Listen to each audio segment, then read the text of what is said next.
That I signed up for this class probably a year or so ago, and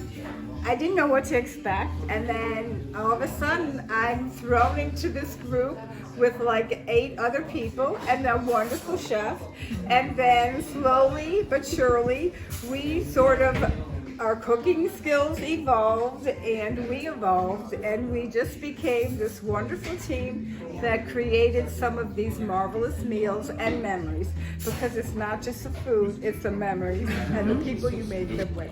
And I was blessed to have a wonderful chef and group to share it with.